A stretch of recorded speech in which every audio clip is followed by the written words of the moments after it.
जय जगन्नाथ मु दिवाकर दास आपण मानक प्रणाम करुछि। अनेक लोक माने प्रश्न पचारती जे आमे मन को किभଳି भाबरे निज संयत रखिबा मन को किभଳି भाबरे वश करिब कौन रही उपाय आम मन को आमे निजे वश को आनिबा पई। तो मन हो चंचल बोली समस्त शास्त्र कहिसंती काहेकि ना सबु को आयत करी हुए किंतु मन को केबे आयत करी हुए ना। तेणु मन तो इंद्रियों ग्राम बेलहु आको नुहे सम। तेणु मन आप ये हूँ गोटे इंद्रिय जहाँ को आलू खारे पवन पुरेबा जहा मन को आयत रखा से तो आप किभଳି भाबरे मन को आयत करें। तो भक्त बंधु आप मन रखि था लोक अन्य को वश करने को चाहती हेले निज मन निज वशरे नहीं। तो गीतारे भगवान कहते मया शक्त मन पार्थ आउ जे कलिजुग भितर किभଳି भाबरे तो मन संयत रहिबो बा मन को वश करि परिबो ना मया शक्त मन पार्थ अर्थात मो चरण रे ही तू मन लगेले तोर कौन हम ना मनटा स्थिर रहा सहित तो मन कौन कर निज बसे रखिपर। बारंबार भजन कीर्तन करने को पड़ो, बारंबार निज मन को प्रभु चरणार बिंद तले लगे अर्थात मन को जबरदस्ती प्रभु चरण में न लगे कि आप आउ एक उपाय अवलंबन करें। जुआड़े जुआड़े मन जाऊँगी सियाड़े सियाड़े प्रभु को ही दर्शन करवा यह हूँ कौन आपणकर एक प्रकार जोग। तेणु अर्जुन कहते चंचल ही मन कृष्ण अर्थात ये मन हूँ चंचल यहाँ केमिति आयत करे ना ये मन स्थिर करिबारे गोविंद बिना कि हो पारे। तो अर्थात ये मन को स्थिर करने भगवान को छड़ा कहीं संसार भितर ना।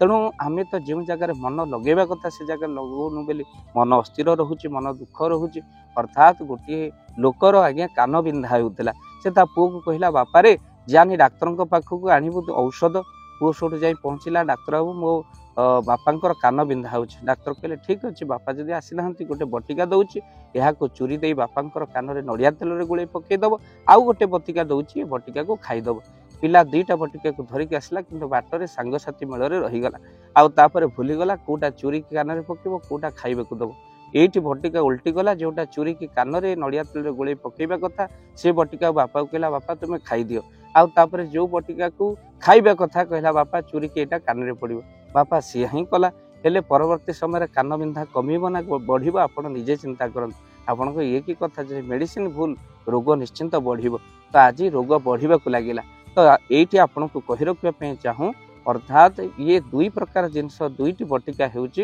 ये कान बिंधा औषध पाई अर्थात ये संसार को जय करने दुईटी बटिका कौन गोटे मन आ गोटे बुद्धि। जदि मन को दि जाइए कौन करने ना मन को आम ईश्वर पाखे लगे बुद्धि को संसार लगे किंतु आम उल्टे दौचु औषध उल्टेला भाया ये बुद्धि को आम प्रभु पाखे लगाऊँ मनटा को संसार लगे दौचु फलस्वरूप कौन दुख ही आमको मिलूँ। तो आपन को कही रखापी चाहूँ मनटा को केवल प्रभु पाखे लगातु बुद्धि संसार को लगातु संसार पद्मपत्र भली रुहतु अर्थात जल जमती पद्मपत्र रहे पद्मपत्र जल परी रुहतु जल जमती पद्मपत्र रहे पद्म रही सत जल लगे ना ढल रही संसार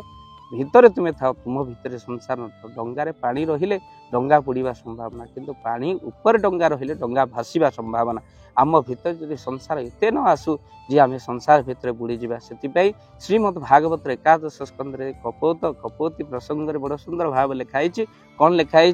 अधिक संसार संगते पीरती न कर चिते जदि कर मोहपास कपोत प्राय जीवनाश अर्थात अधिक जब संसार संगते प्रीति करवा आपणकर नाश ही निश्चिंत भाव तो जी आवश्यक से करवा। तो आम कान देला वाला को जी न भल पाचे कानर देला वाला को से भल पाचे। तो आज टे कानर देला वाला को नुहे बर कान को देला वाला कान श्रवण शक्ति देला वाला को टे भल पाइबार समय आसी जाइए।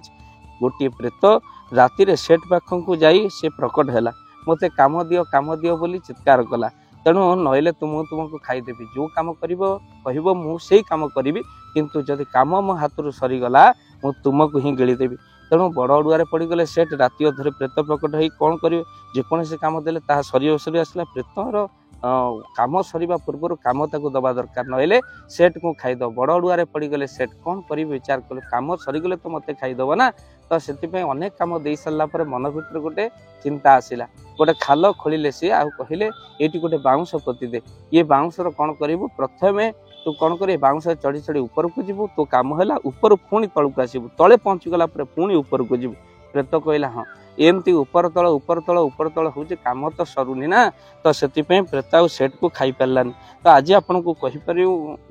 ये उदाहरण कौन पे आम देलु प्रेत हूँ आम मन आउ सेट हूँ आम जदि खाली मन आम रखा किसी काम से मन आमको खाईदब कहीं खाली मन हूँ शैतान स्थान गोटे जगार बसी भाविले आपण जानते लुण खाए हांडी चिंता खाए गंडी चिंता आउ करबानी चिंताटा को चिंतामणि पाखे देदेई केवल चिंतन रे आम व्यस्त रही आवश्यकता तेणु प्रेत हूँ मन सेट हूँ आम जदि आम मन को केवल कम न लगेगा सी आमको खाईदब तो से आम एमती कम ताक दबा जो कम के सरबनी तेणु आउ ये बाउंश कौन ना माला जप जदि आपण बाउंश एपट सरले सेपट को जीवा सेपट माला सरला पुणी माला उल्टे जप करवा एमती ऊपर तल माला जप कर प्रभु नाम जप करवा गायत्री मंत्र जप करवा हरे कृष्ण महामंत्र जप करवा अर्थात आम खाली मन आ खाली हेनी बर कार्य लगिगला तेणु भक्तबंधु निश्चिंत भाव में करंतु ये मन स्थिर करने माला जप करंतु आउ प्रभु पाखरे मन निवेश करंतु देखिए आपण मन आस्ते आस्ते स्थिर गीता भागवत पाठ करंतु साधु संग करंतु शास्त्र पाठ करंतु आउ सब बेले आपण ध्यान रत रुहंतु देखिए ये चंचल मन निश्चिंत आपण निग्रह हो संयम हो ये कथा स्वतसिद्ध भाव में अधम प्रमाण पाई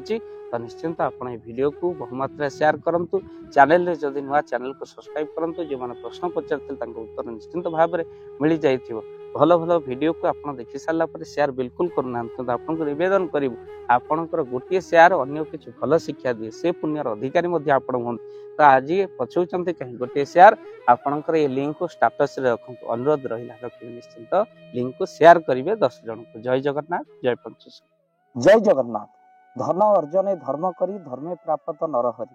जदि आपण मानक धन कौन गरीब असहाय रोगी मान सेवारे लगी पारा जानतु आपणकर रोजगार सार्थक हो गला आपणकर धनर मध्य बहुत महत्व रहिला तो आज आपण माने जदि चाहूचंती आपणकर से धन महत कार्य लागू जेमिति कि आमे गोटे आम्बुलांस करिचु जो आम्बुलांस प्रतिदिन किछि असहाय रोगी मानकु मेडिकल रे पहुंचाए किछि गरीब अनाथ शिशु मानकु मध्य आमे वस्त्र दान करू किछि रोगी मानक पाखरे पहुंचू जो माने बहुत रोगरे पीड़ित से मानक पाखरे आमे किछि अर्थ आ गरीब लोक मानकु सहायता प्रदान करू ये किछि दिन पूर्व आपण माने सहयोग कले आमे मध्य किछि कंबल असहाय मानक पाखरे जाई पहुंची बांटी थिलु आपण को कृतज्ञता ज्ञापन करने सहित जदि आपण चाहूचंती आपण को धन आम द्वारा